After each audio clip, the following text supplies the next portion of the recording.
Okay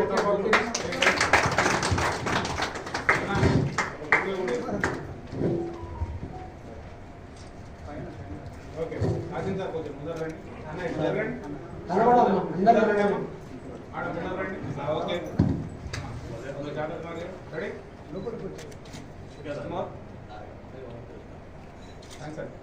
thank you. ఒక నిమిషం sir sir gold అయిపోయాను. ఒక్క నిమిషం అన్న మీరు సందేశం ఇచ్చి వెళ్తారా? ఉంటున్నా ఇప్పుడు ఇక్కడ మీకు ఒక గొప్ప వ్యక్తిని అందరు కూర్చోండి సరిగా దయచేసి అందరు కానీ దయచేసి అందరు లేడీస్ కూడా కూర్చోవాలి. కూర్చోండి అందరు కూర్చోండి సార్ ప్లీజ్.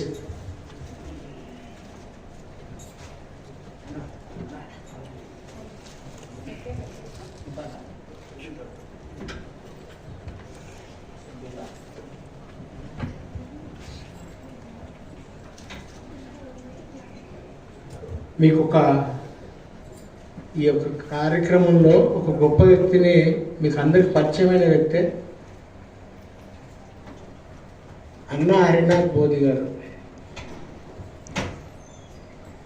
గత 3 రోజుల క్రితం వీరి యొక్క సత్యమణి గారు వారు ఈ యొక్క లోకాన్ని విడిచి వెళ్ళిపోయారు. అయితే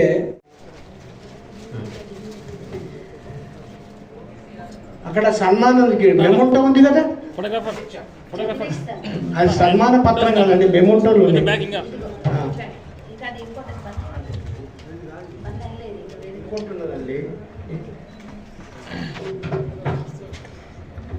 సామాన్య దళిత కుటుంబంలో 27/12/1970 సంవత్సరంలో కరీంనగర్ జిల్లా హుజూరాబాద్ పట్టణంలో శ్రీమతి బండ కనకమ్మ కీర్తిశేషులు బండ లింగయ్య గారులకు పుట్టిన ముద్దు బిడ్డడు గౌరవనీయులు బండ శ్రీనివాస్ గారు.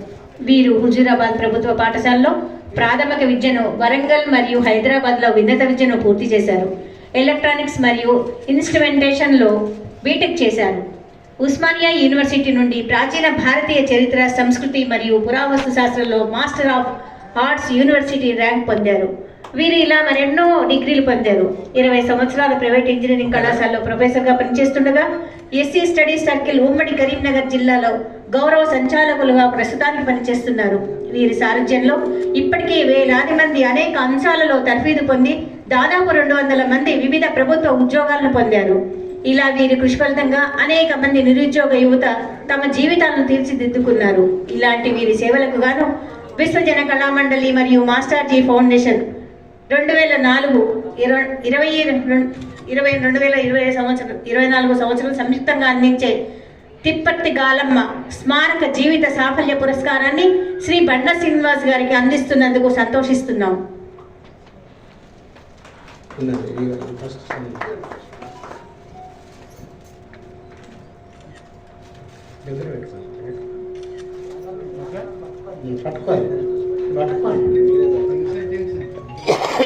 రాజు సార్ ఇట్లా మధ్యలో రండి, కాసిం సార్ దగ్గర రండి.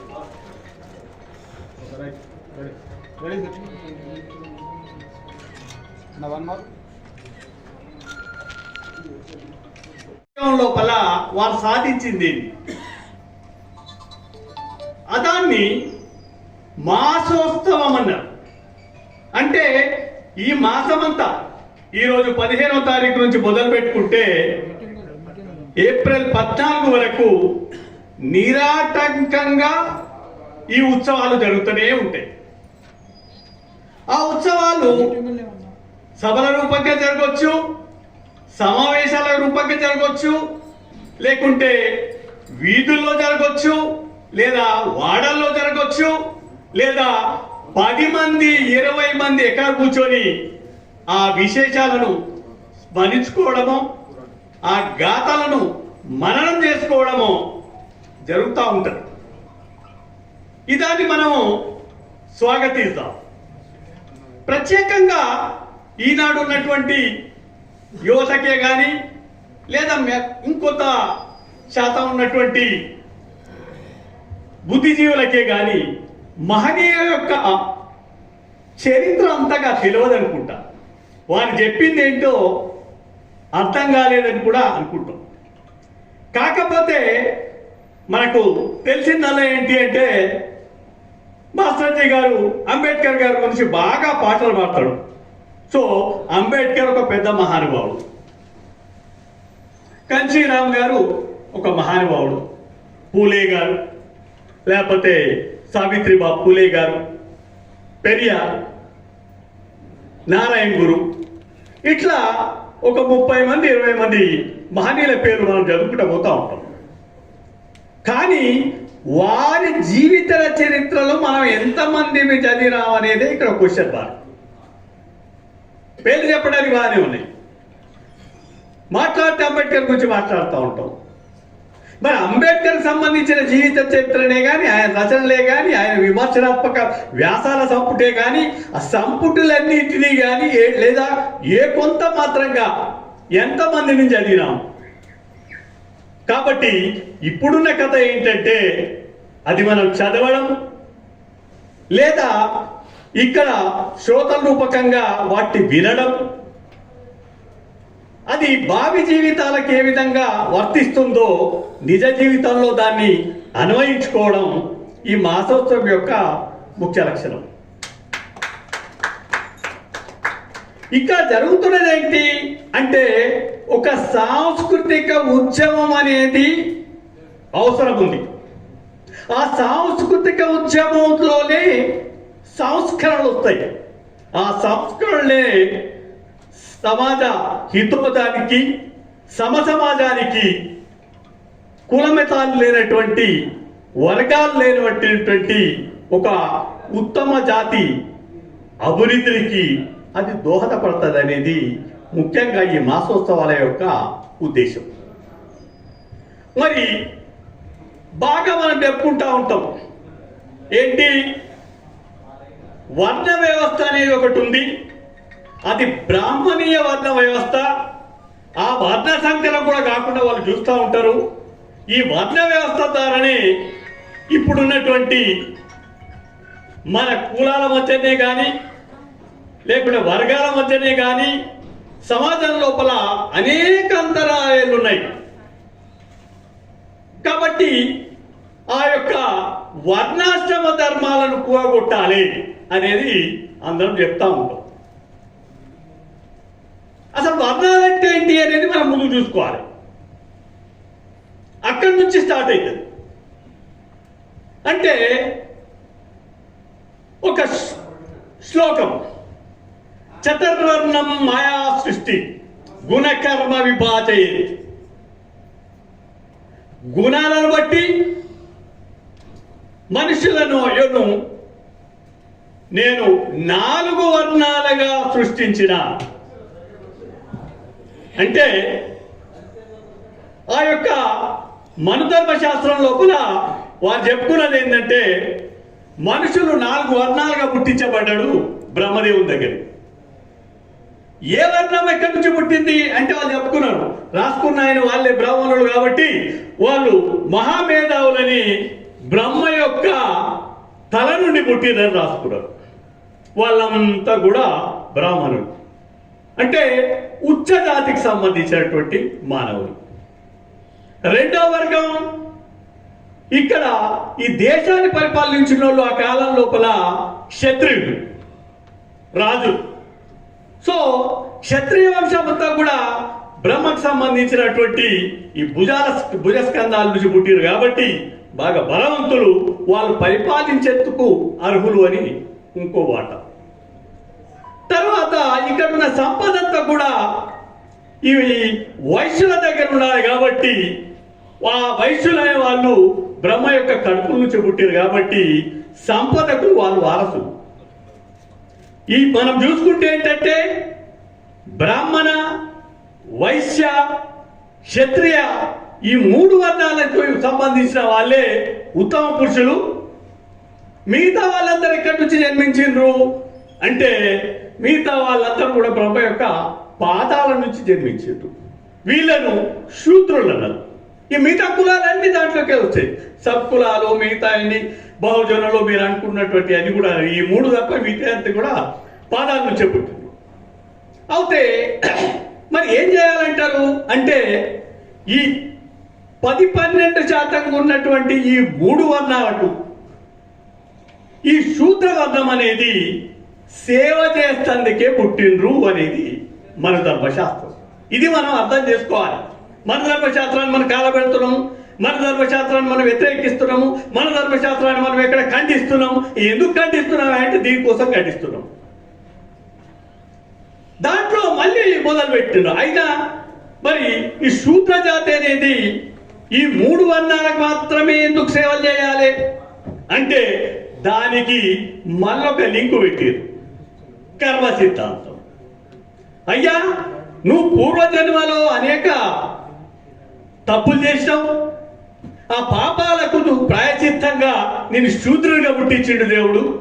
కాబట్టి ఈ జన్మలోనైనా నువ్వు కరెక్ట్గా సేవ. వారి తల్లిదండ్రులు కనక మహాలక్ష్మి ముత్తయ్య, ఎలుగూరు రంగంపేట గ్రామం, సంగెం మండలం, ఉమ్మడి వరంగల్ జిల్లాలో 2/2/1964 జన్మించారు. వీరు చదివిన చదువు MA, చేసిన ఉద్యోగం కాకతీయ యూనివర్సిటీ తెలుగు శాఖాధిపతిగా మరియు డీన్గా పదవి బాధ్యతలు నిర్వహించారు. రచయితగా అనేక వ్యాసాలు, విమర్శలు, గ్రంథాలు, పరిశోధన వ్యాసాలు రాశారు. తెలుగు విశ్వవిద్యాలయం వారి ప్రతిభా పురస్కారం, కీర్తి పురస్కారం, హన్మకొండ వారి ప్రగతి మిత్ర పురస్కారం, పోల్కూరు సోమనాథ కళాపీఠం పురస్కారం, పోతన విజ్ఞానపీఠం సాహితీ ప్రపూర్ణ పురస్కారం, గుర్రం జాషువా పురస్కారం వంటి అనేక పురస్కారాలు పొంది ఉన్నారు. వీరి సారథ్యంలో కాకతీయ విశ్వవిద్యాలయం నుండి తెలుగు శాఖ నుండి అనేక మంది విద్యార్థులు అనేక అంశాలపై పరిశోధనలు చేసి డాక్టరేట్ పట్టా పొందారు. అందులో మాస్టర్జీ జీవిత సాహిత్యంపై గూడ పంత గారు డాక్టరేట్ పట్టా పొందారు. వీరు గత 29/2/2024 పదవి విరమణ చేసి సమాజ సేవకు పునరంకితం అవుతున్న సందర్భంగా వీరికి మా విశ్వజన కళామండలి మరియు మాస్టర్జీ ఫౌండేషన్ తరఫున 2024 సంవత్సరానికి గాను అందిస్తున్న జీవిత సాఫల్య పురస్కారం, గంగాధర్ వంశజ జీవిత సాఫల్య పురస్కారాన్ని వీరికి అందజేస్తున్నందుకు సంతోషిస్తున్నాము. కంగ్రాచులేషన్స్ బన్నా ఐలయ్య గారు, ప్రొఫెసర్ బన్నా ఐలయ్య గారు, మీకు అభినందనలు. ఈ లైఫ్ టైమ్ అచీవ్మెంట్ మీరు విశ్వజన కళామండలి నుంచి తీసుకుంటున్నారు, అభినందనలు. అదేవిధంగా మీ స్పందనగా 2 మాటలు కూడా చెప్పాల్సిందిగా మనవి చేస్తున్నాం.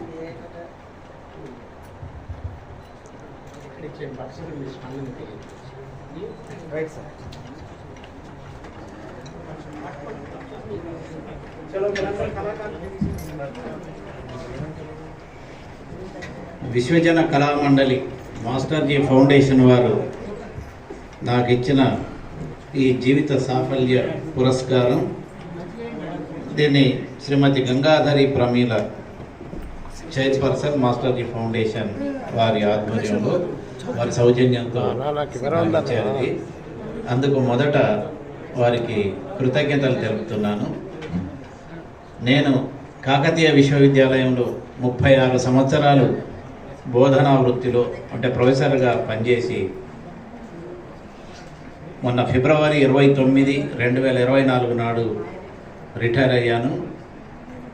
నేను ఇప్పటివరకు 15 పుస్తకాలు రాశాను, ఒక 100 వ్యాసాలు రాశాను, 89 జాతీయ సదస్సులకు పత్రాలను సమర్పించాను. ఈ అవార్డుతో ఈ విశ్వజన కళామండలి ఇచ్చినటువంటి అవార్డుతో కలిపి ఇప్పటివరకు 28 అవార్డులు తీసుకున్నాను.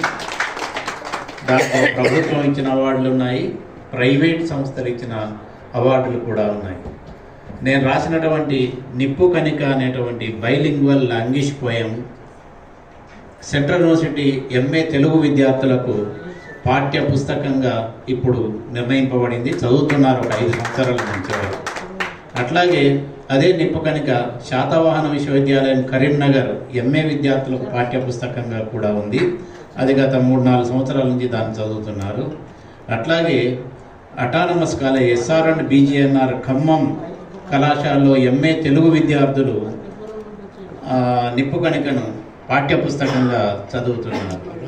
15 సంవత్సరాల క్రితమే మా కాకతీయ విశ్వవిద్యాలయం ఇంగ్లీష్ డిపార్ట్మెంట్లో నిప్పు కణికను ఎంఏ ఇంగ్లీష్ విద్యార్థులకు ట్రాన్స్లేషన్ పేపర్లు పెట్టుకోవడం జరిగింది. ఇట్లా నేను నిప్పుగనిక, తర్వాత రహస్య చిత్రం, తెలంగాణ సాహిత్య సాంస్కృతిక చైతన్యం, సాహితీకరణాలు, సవ్వడి, 4 ఆధునిక కావ్యాలు, ఒక పరిచయం, ఆ తర్వాత కాలువ మల్లయ్య కథలు, తెలంగాణ జనజీవితం, ఆ తర్వాత సాహితీ వాహిని, ఆ తర్వాత ఇంకా ఒక 15 పుస్తకాలు ఇట్లా రాశాను. నా దగ్గర 22 మంది పిహెచ్డి డిగ్రీలు తీసుకున్నారు నా పర్యవేక్షణలో.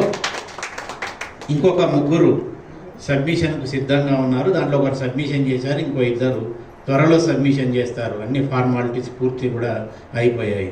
అంటే 25 నా జీవిత కాలంలో 25 పిహెచ్డీలు పూర్తి చేయించాను, 25 ఎంఫిల్ పూర్తి చేయించాను.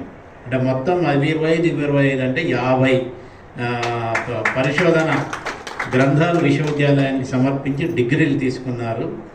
దాంట్లో ఒకటి ఏమిటంటే గ్రేట్ రచయిత, కళాకారులు, గాయకులు, బహుముఖీనమైనటువంటి ప్రతిభ కలిగినటువంటి వ్యక్తి మాస్టర్ జీ గారిపై ఒక పిహెచ్డిని ఎంఫిల్ చేయించాను, పిహెచ్డి కూడా చేయించాను నేను. అనిత, డాక్టర్ అనిత అనే అమ్మాయి పిహెచ్డి చేసింది. ఆ అమ్మాయి ఇప్పుడు నల్గొండ దగ్గర ఉన్నటువంటి ఒక గవర్నమెంట్ కళాశాలలో గెస్ట్ లెక్చరర్గా పనిచేస్తుంది. మాస్టర్ జీ సాహిత్యం అందుకో బాబా అంబేద్కర్, అందుకో దండాలు బాబా అంబేద్కర్ అనేటువంటి పాట మొదలు ఎప్పుడు వచ్చిందో 70-75 ప్రాంతంలో వచ్చి ఉంటుంది. నేను చిన్న పిల్లవాడిని అయ్యి ఉంటాను అప్పుడు. ఆ కాలం నుంచి ఈ కాలం వరకు అదొక దాన్ని వచ్చినట్టుగా నేను ఇన్ని దళిత సభల్లో పాల్గొన్నాను. అనేకమైనటువంటి పరిశోధనలలో నేను చూశాను, కానీ ఆ పాటను మించిన పాట ఇప్పటి వరకు నాకు కనిపించలేదు. అది అంబేద్కర్ గారి యొక్క తత్వాన్ని, జీవితాన్ని దళిత ప్రజలకు, దేశ ప్రజలకు అందించినటువంటి గీతం. ఆ గీతం నిరంతరం నిలిచే ఉంటుంది. ఆ మహానుభావుడి యొక్క సందేశాన్ని అందిస్తూనే ఉంటుంది. అట్లాంటి పాట రాసినటువంటి విశ్వజన కళామండలి స్థాపకులు మాస్టర్ జీ గారికి నేను నిరంతరం నిత్యం ఆయనని గౌరవిస్తూనే ఉంటాను. ఆయన లాంటి రచయితలు ఇంకెంతోమంది రావాలి. ఆయన ప్రతి పాట మామూలుగా ఉండదు, సామాజిక సందేశంతో కూడుకొని ఉంటుంది, కుల నిర్మూలన కోరుతుంది, అంబేద్కర్ తాత్వికతను ప్రచారం చేస్తుంది, యువతను చైతన్యవంతం చేస్తుంది, విద్యా వ్యవస్థ ఎట్లా ఉండాలో చెబుతుంది, దళితుల జీవన విధానం ఇప్పుడెట్లా ఉంది, ఎట్లా ఉండాలో చెప్పేటువంటి రచనలు అనేకం ఉన్నాయి. అట్లాంటి మహానుభావుడి ఫౌండేషన్ ద్వారా నాకు ఈ అవార్డు ఇచ్చినందుకు సంతోషిస్తూ అందరికీ కృతజ్ఞతలు తెలియజేస్తున్నాను. ధన్యవాదాలు. బుద్ధుడి యొక్క నిలువెత్తు బొమ్మలని పుష్యమిత్ర శృంగుడు అనేవాడు ఎవడు? మానవాని కూడా. బుద్ధుడి యొక్క వారసుల తలకాయలు ఎన్ని చేస్తే అన్ని డబ్బులు ఇస్తాను కొడుకు ఎవడు? మానవాని కూడా. కోమటోడా, రెడ్డా, రావా? ఆడు చంపి వాడందరినీ గులగొట్టి, గుళ్ళని గులగొట్టేసి వాటికి అన్ని ముఖాలకు రంగులేసి ఇప్పుడు మీరు రకరకాల పేర్లతో ఇప్పుడు దేవుళ్ళని పెట్టేశారు. అన్నిటికంటే మా గుడి గుండెలను గులగొట్టారు మీరు. మా గుడి గుండెలను గులగొట్టిన దానికి ఏంటి పరిహారం? మీరందరూ అంటారా? మొగోళ్ళ మీరందరూ దమ్ములు ఉన్నాయా? మన గుడి గుండెల్ని గులగొట్టారు కొన్ని వేల సంవత్సరాల నుంచి. మోడీ అంటే నాకు చాలా ప్రేమ, ఆయన అంటే అభిమానం. ఎందుకంటే ఆయన దేశాన్ని ఒకటి చేస్తున్నాడు. ఒకే రాజ్యాంగం, ఒకే దేశం, ఒకే రాజ్యాంగం, ఒకే జిఎస్టి, ఒకే ఎన్నిక.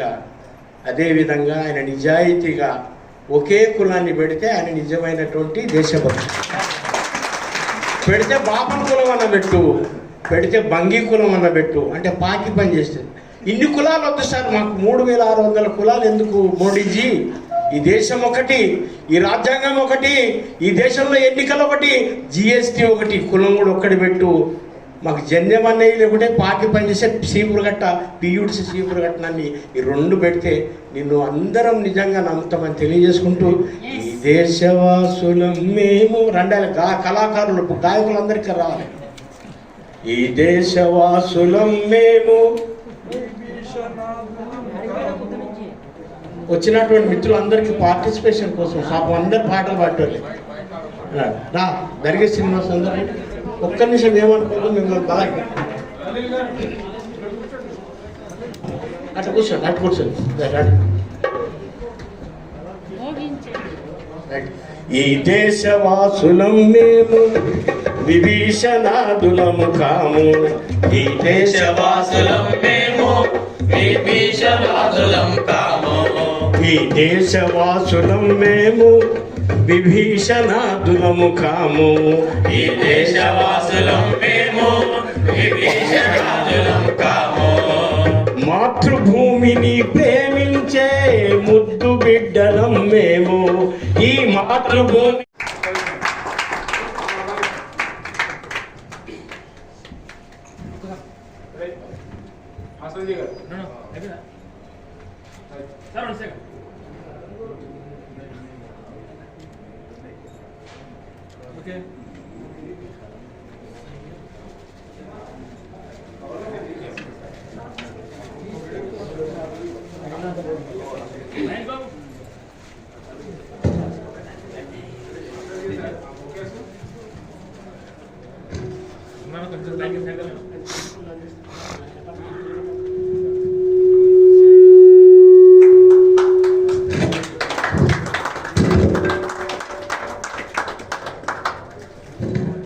తర్వాత అనంతయ్య సార్ గారికి కూడా సార్ రాజు సార్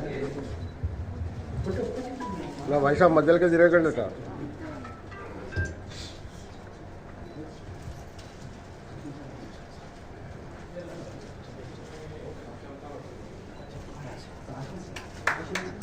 కాచం సార్ వచ్చారు. వారు ఈనాటి కార్యక్రమానికి విశిష్ట అతిథి, వారిని కూడా వేదికపైకి ఆహ్వానిస్తున్నాను. ఒక కుర్చీ తీసుకోండి sir, please come sir. Sir sir Kasim sir వచ్చారా? అని కుర్చీ సార్ ఇక్కడ రండి సార్. సార్ సార్ ఇక్కడ ఇటు రండి, ఇటు రండి.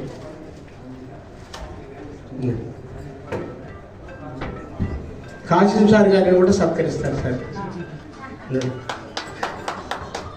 మంచిదన్న, ఇది గౌరవించుకోవడం మనల్ని మనం. అన్న చప్పట్లు కొట్టాలి గట్టిగా.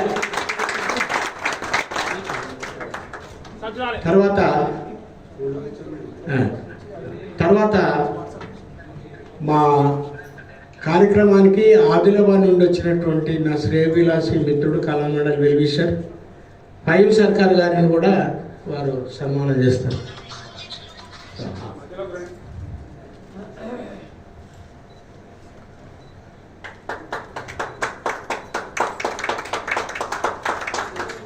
నిజామాబాద్ నుండి విచ్చేసినటువంటి నా కళామండలి మిత్రుడు, నా శిష్యుడు, ఒకప్పుడు కళామండలి గాయకుడు మరి నీరెడ్డి లక్ష్మణ్ గారిని కూడా సార్ చప్పట్లు కొట్టాలి సార్. తర్వాత మా సారు ఈ ఒక్క నిమిషం అయిపోయింది. ఇక్కడ బొల్లి ఆరామరాజు గారిని కూడా సన్మానం చేయవలసి కోరుతున్నాం. అందరికి వీరికి లాస్ట్కు కానీ మరి స్టేజ్ మీదకి వచ్చారు కాబట్టి తప్పదు.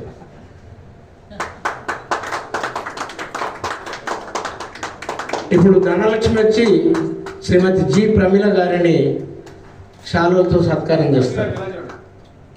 దా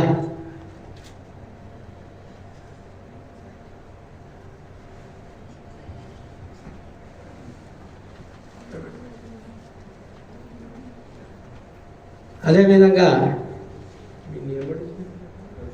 స్నేహలత, సుమలత,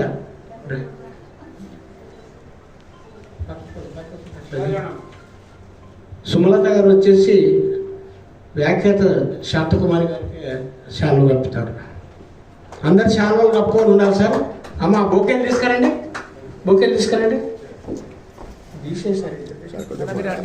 రావద్దు ప్లీజ్. నిలబడండి, అందరు నిలబడండి. ముందుగా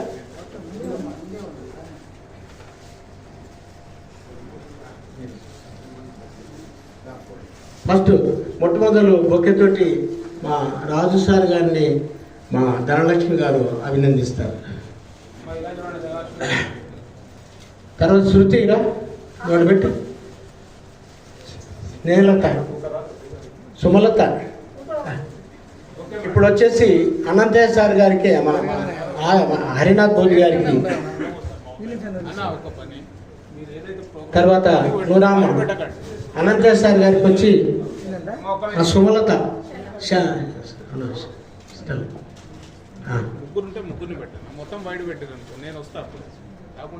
నెక్స్ట్ ఇంకోని పావని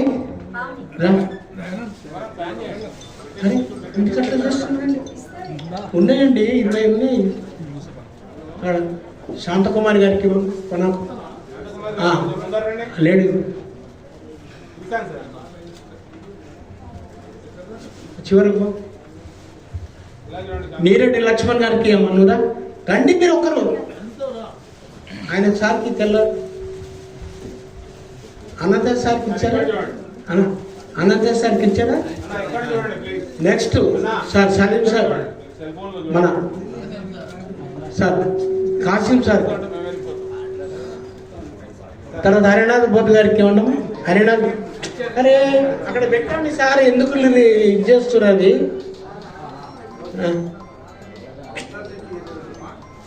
నాకు సర్వత్ సార్ ఇక్కడ అమ్మా, ఇక్కడ సార్ ఇచ్చిరా. ఫైవ్ సర్కార్కి వేయండి అమ్మా, 5 సర్కార్కి తీసుకురండి ఒకరు. ఫోటో తీయండి. ఆదం రాజు గారికి ఇవ్వండి ఒకటి.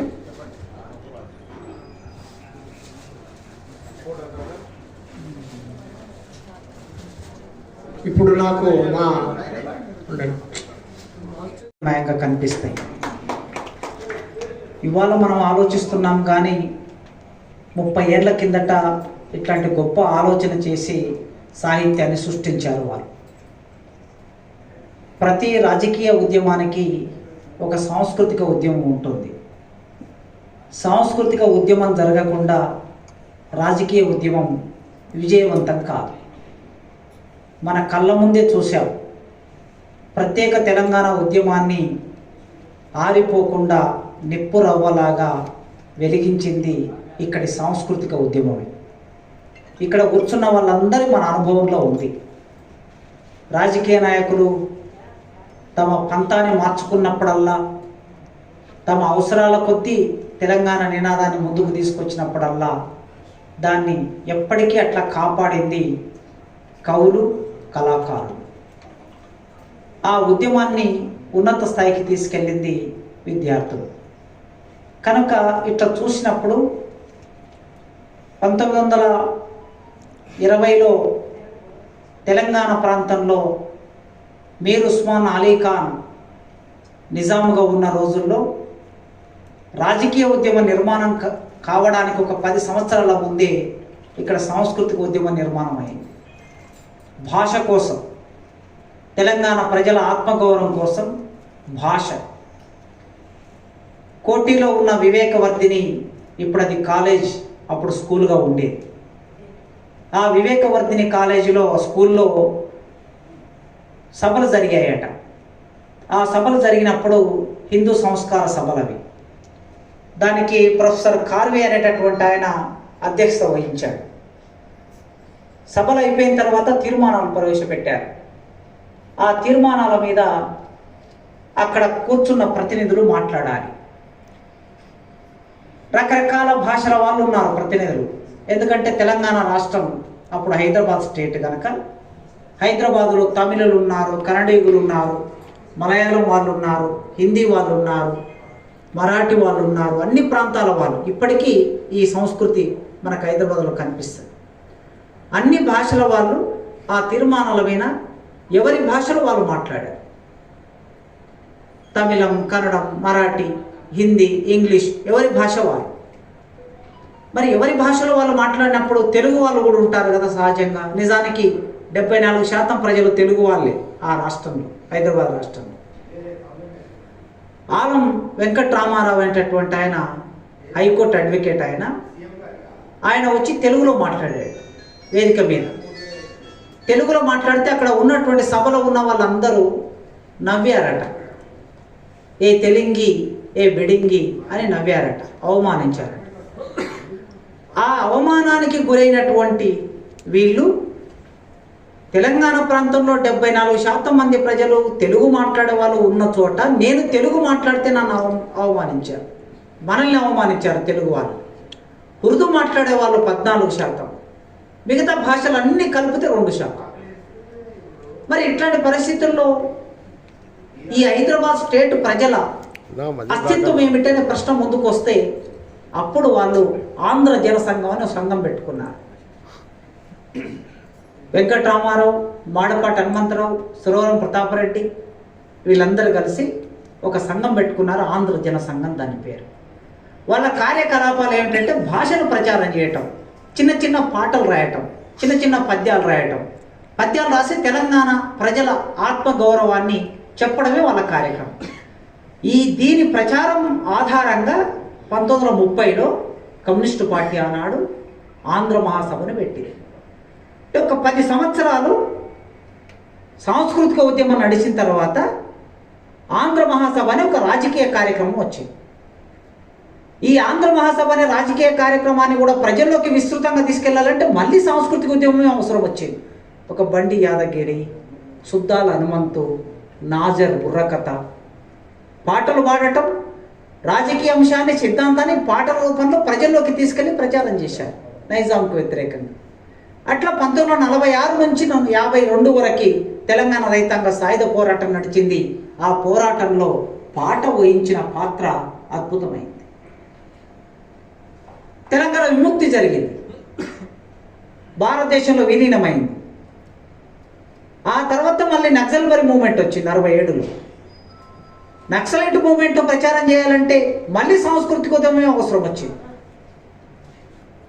ఆనాడు విప్లవ పార్టీ పుట్టకన్నా ముందే తెలుగు నేల మీద విప్లవ రచయితల సంఘం పుట్టింది, జన్నాట్య మండలి పుట్టింది. ఇప్పుడు చెప్పుకుంటున్నటువంటి Maoist party, People's War party 1980లో పుట్టింది, విప్లవ రచయితల సంఘం 70లో పుట్టింది, 72లో జన్నాట్య మండలి పుట్టింది. అంటే సాంస్కృతిక ఉద్యమం ప్రారంభమై రాజకీయ ఉద్యమానికి పునాది వేసి ఆ సాంస్కృతిక ఉద్యమంలో ఒక యువకుడిగా మాస్టర్ జీ గారు ఆనాడు సమాజం మారాలంటే, ఈ సమాజం కొత్త దారి తీసుకోవాలంటే ఏదో ఒక కొత్త ఆలోచన వస్తుందని చెప్పి ఆ సాంస్కృతిక ఉద్యమంలోకి వెళ్ళి నాటకాలు రాసి, దృశ్య రూపకాలు ప్రదర్శించి, పాటలు రాసి ఆయన అటు వంగపండు ప్రసాదరావు విశాఖపట్నం నుంచి, గద్దర్, మాస్టర్ జీ గారు జనాట్య మండలి ప్రారంభకులు వీళ్ళంతా వి నరసింహరావు గారి ఆలోచన విధానంతో ముందుకు వచ్చినటువంటి వారు. ఆ రాజకీయ ఉద్యమం ఎంత మేరకు వెళ్ళిందనేది మనం చూసాం. గద్దరు పాట లేకుండా తెలుగు నేల మీద విప్లవోద్యమాన్ని మనం ఊహించలేము, అంత ప్రముఖ పాత్ర వహించింది. సరిగ్గా మనకి 80 కారంచేడు సంఘటన, 85 కారంచేడు సంఘటన జరిగిన తర్వాత మళ్ళీ మన కవులు కళాకారులు ఆలోచించడం మొదలుపెట్టారు. అన్ని విప్లవంలోనే ఉన్నాయి అనుకుంటున్నాం, కానీ మన పరిస్థితి ఎక్కడుందంటే నీళ్ళు అడిగితే చంపేస్తారు. ఈ దేశంలో రాజ్యాంగం అమల్లోనికి వచ్చి 50 నుంచి 85 నుంచి 35 ఏళ్ళు అయింది రాజ్యాంగం అమల్లోనికి వచ్చి. రాజ్యాంగం అమల్లోనికి వచ్చిన 35 ఏళ్ల తర్వాత కూడా అంటరానితనం, అమానుషం, దాన్ని పాటించడం నేరం అనే ఆర్టికల్ 15 చెప్పిన తర్వాత వాక్ సభా స్వాతంత్రం, అన్ని అవకాశాలు సమానంగా ఇవ్వాలి, బావులల్లో, బహిరంగ ప్రదేశాల్లో, చెరువులలో ఎవరిని అంటరాని వాళ్ళుగా చూడొద్దని ఆర్టికల్ 15 చెప్పిన తర్వాత 1985 జూలై 17వ తారీఖు నాడు 7 మంది మాదిగల్ని చంపేశారు ఈ దేశాన్ని కారంచేడులో. భూమిక నిర్మించి ఆ సాంస్కృతిక ఉద్యమాన్ని తెలుగు నేలంతా విస్తరింపజేసిన వ్యక్తి మాస్టర్ జీ గారు. మనందరికీ తెలుసు, అంబేద్కర్ను అర్థం చేసుకోవడం చదువుకున్న వాళ్ళు అర్థం చేసుకుంటారు ఎవరు అంబేద్కర్ అనే విషయం. మరి చదువు రాని వాళ్ళకి అంబేద్కర్ ఎట్లా, యువతి యువకులకి ఎట్లా అంబేద్కర్ తీసుకెళ్ళటం అని అంటే, స్కూళ్ళల్లో, కాలేజీలలో, వాడలల్లో ఎక్కడ పడితే అక్కడ అంబేద్కర్కు సంబంధించిన ఆ పాట ఎంతగా ప్రాచుర్యం పొందిందో. అందుకో దండాలు బాబా అంబేద్కర, అంబరాన ఉన్నట్టి చుక్కలు ఉరియంగు అని ఆ పాట పాడుకుంటూ వేల మంది, లక్షల మంది ట్యాంక్ బండ్ అంబేద్కర్ విగ్రహం దగ్గరికి వస్తూ ఉంటే మేము ఆనాడు స్టూడెంట్స్గా చూసాం. ఇట్లా ఫోటోను పట్టుకొని, ఇవాళ లేక సెల్ ఫోన్లు లేవు, ఇవాళ లేక డీజేలు లేవు, ఇంత రవాణా సౌకర్యం కూడా లేదు. లారీలలో, ట్రాక్టర్లలో, బస్సులలో కాలినడకన 60-70 కిలోమీటర్ల దూరం నుంచి కాలినడకన నడుచుకుంటూ అందుకో దండాలు బాబా అంబేద్కర్ అనే పాటలు పాడుకుంటూ ట్యాంక్ బండ్ వెనికి ఆ మట్టి కాళ్ళతో జనాలు వేలాదిగా ప్రవేశించేవాళ్ళు. అట్లా తెలుగు నేల మీద ఒక విప్లవాన్ని సృష్టించింది పాట. అక్కడితో ఆగకుండా అనేక రంగాలను విస్తరించాడు. ఆయన సాహిత్యం, ఆయన కళ, అంబేద్కర్ చెప్పిన కుల నిర్మూలన, అంబేద్కర్ చెప్పిన ఇంకా అంతకన్నా ముందు చెప్పినటువంటి మూలవాసి సిద్ధాంతం. ఈ మూలవాసి సిద్ధాంతం ఏమిటి? మార్క్స్ చెప్పిన సిద్ధాంతం కమ్యూనిస్టులకి పునాదిగా ఉన్నట్లు మరి అంబేద్కరిజం మూలవాసి సిద్ధాంతం దళిత బహుజన రాజకీయాలకు పునాదిగా ఉంది కనుక ఆ దళిత బహుజన రాజకీయాలకి పునాదిగా ఉన్న సిద్ధాంతాన్ని భిన్నమైనటువంటి పాటల ద్వారా, కవితల ద్వారా, నాటకాల ద్వారా ప్రచారం చేస్తూ వచ్చారు. లక్షలాది మంది ప్రజలు జింకానా గ్రౌండ్స్లో, ఇప్పుడు చెప్పిన నిజాం కాలేజ్ గ్రౌండ్స్లో లక్షలాది మంది ప్రజల్ని అట్లా కాన్సీరామ్ గారు వచ్చేవరకు, కత్తి పద్మరావు గారు వచ్చేవరకు లక్షలాది మంది నిలబెట్టి ఆ పాటతో డ్యాన్స్ చేయించినటువంటి శక్తి మార్సజ్జీ గారి పాటలకు ఉన్నది. సమాజంలో ఎన్ని రకాల వివక్షలు ఉన్నాయి, పురాణాలు ఏం చెప్తున్నాయి, సాహిత్యం, వేదాలు ఏం చెప్తున్నాయి, వీటన్నిటి మూలాల్లోకి వెళ్ళాడు ఆయన. అంటే ఒక సాంస్కృతిక ఉద్యమాన్ని నిర్మాణం చేశాడు. దళిత కళామండలి అని పేరు పెట్టి ఊరూర దళిత కళామండలి, ఎక్కడ మా మహబూబ్నగర్ జిల్లా మా నల్లమల్ల అడవుల్లో, మొన్ననూరు ప్రాంతంలో, లింగాల ప్రాంతంలో దళిత కళామండలిని ఏర్పాటు చేసి అక్కడికి వచ్చి కార్యకర్తలకి శిక్షణ శిబిరాలు, ప్రతి మండలంలో దళిత కళామండలి శాఖ ఏర్పడి, అంటే జనాట్య మండలి యొక్క గాలి విస్తృతంగా వీస్తున్న కాలంలో, గద్దర పాటలు విస్తృతంగా వ్యాపిస్తున్న కాలంలో ఆ గద్దర పాటల్ని, జనాట్య మండలి కార్యకలాపాలని నిలవరించగలిగిన శక్తి ఎవరికి ఉందంటే మార్సజ్జీ పాటకు తప్ప ఇంకెవరికి లేని పరిస్థితి. అట్లా పాటని ఒక ఆయుధంగా, పాటని ఒక సాధనంగా, కవిత్వాన్ని, సాంస్కృతిక రూపాలని ఒక పద్ధతిగా తీసుకెళ్ళి ప్రత్యామ్నాయ ఆలోచన విధానాన్ని తీసుకొచ్చాడు. ఆలోచింపజేశాడు ప్రతి ఒక్కరిని. ఆవేశంతో పాట రాయటం కాదు, ఆవేశంతో కవిత్వం రాయటం కాదు, ఆలోచింపజేయటం. ఒక దళితుడు జో జోర దళితన్న, జోర దళితన్న జో జో, జో కొట్టకుంటే నీవు మేలుకుంటావు, నీవు మేలుకొంటే మా మేడలే కూలు జో జో. అంటే రాజ్యాధికారం వైపు వెళ్ళాలంటే నేను జోకొట్టాలి, వెళ్ళకుండా నేను జోకొడుతున్నాను. ఎవరు జోకొడుతున్నారు? అగ్రకులాలను జోకొడుతున్నారు రకరకాల వాటితో. అందుకే నీవు నిద్ర లేవాలి అని పిలిపించాడు. ఆ నిద్ర లేచే క్రమంలో నీ శక్తి నీకు ఎరగదు, నీవెరగవు నీ శక్తి ఏమిటో. నీ శక్తి ఎంత గొప్పదనుకుంటున్నావు? అప్పుడే పుట్టిన హనుమంతునోలే సూర్యుని మింగేటి శక్తి నీకుంది. అసలుకు హనుమంతుడు ఎంత గొప్పవాడు, అతని శక్తి ఏమిటి అనే విషయం అతనికే తెలియదు కదా. ఆ పక్కన ఉన్న ఒక జాంబవంతుడు చెప్తే తప్ప హనుమంతుడు సముద్రాన్ని దాటలేడు. కనుక ఈ దేశంలో దళితులు తమ శక్తి ఎందుకు తెలుసుకోవాలంటే ఈ జాంబవంతుడు చెప్తే తప్ప మనకి అర్థం. అందుకే దాన్ని ఆలోచింపచేసే విధంగా మన సమాజంలోకి తీసుకెళ్ళాడు. ఇది ఒక్కటే కాదు, విద్యా వ్యవస్థలో కులం ఎట్లా ఉందో, నేనైతే అసలు విద్యా వ్యవస్థ గురించి మాట్లాడినప్పుడల్లా పాట చెప్పకుండా నా ఉపన్యాసం ఉండదు. మొన్నైతే అద్భుతంగా మా ఉస్మాన్ యూనివర్సిటీ ఒక 2000 మంది విద్యార్థుల ముందు ఆయన వేదిక మీద ఆయన డ్యాన్స్ చేస్తూ ఉంటే పలవరించిపోయారు. అది ఎంత శక్తివంతమైన పాట అంటే, ఈయన పాట పాడిన తర్వాత అవతల ఉన్నటువంటి మా శత్రువులు ఎవరైతే ఉన్నారో యూట్యూబ్లలో వీడియోలు చేసి ఇప్పుడు మా మీద దాడి చేస్తూ ఉన్నారు. అంత శక్తివంతమైన పాట. 30 ఏళ్ల కిందట రాసిన పాట ఇంకా సజీవంగా ఉంది, భయపెడుతుంది అంటే వాళ్ళ వీడియోలను చూసి ఇప్పుడు మనం అర్థం చేసుకోవాలి ఎంత భయపెడుతుందో. కులం అనేటటువంటిది ఇంకా విద్యా వ్యవస్థలో ఎట్లా కొనసాగుతుందనే పాట రాశాడు. మంచి బట్టలు వేసుకుంటే ఓరువారు, మంచి బూట్లు వేసుకుంటే ఓరువారు, తెల్లగా ఉంటే ఓరువారు, ఓ బండి కొనుక్కుంటే ఓరువారు, మంచం మీద కూర్చుంటే ఓరువారు. అంటే మనిషికి ఈ దేశంలో కులాన్ని బట్టి విలువిస్తున్నాడు తప్ప మనిషిని బట్టి ఇవ్వటం లేదు అనే ఒక వాస్తవాన్ని, సామాజిక వాస్తవాన్ని ఆయన ఆ రోజుల్లోనే చాలా అద్భుతంగా చెప్పాడు. ఏమే ఎల్లి ఎవడే ఈ పోరగాడు. కొత్తగా హైదరాబాద్కి వచ్చి చదువుకొని ఏదో కాస్త ఈ పని ఆ పని చేసుకుని మనమే ఎవరిని దోపిడీ చేసి ఎవరిని నెత్తి మీద చేయబెట్టి డబ్బులు సంపాదించుకోలే కదా. ఏదో పని చేసుకొని మంచి బూట్లు కొనుక్కొని మంచి బట్టలు వేసుకొని ఊళ్ళోకి పోతే కూడా వాడు ఓర్వలేడు. అందుకే ఏమే ఎల్లి ఎవడే ఈ పోరగాడు, ఏడికెళ్ళి వచ్చిండు ఏమైతాడు నీకేడు. వీడు మంచి బట్టలు వేసుకొని టక్కేసుకొని బ్యాగ్ వేసుకొని టిక్ టక్కుని వస్తూ ఉంటే వెనుకపంటి బానిస కొడుకులాగా మా పిల్లలందరూ అంటే రెడ్ల పిల్లలు దొరల పిల్లలు ఈ బ్యాగ్ మంచిగా ఉంది, ఈ బూట్లు మంచిగా ఉన్నాయని మా వెనుక నడుస్తున్నారు వీళ్ళు. ఎవడే వీడు ఎక్కడి నుంచి తీసుకొచ్చిన వీనని అత్తను పిలిచి అడిగాడు.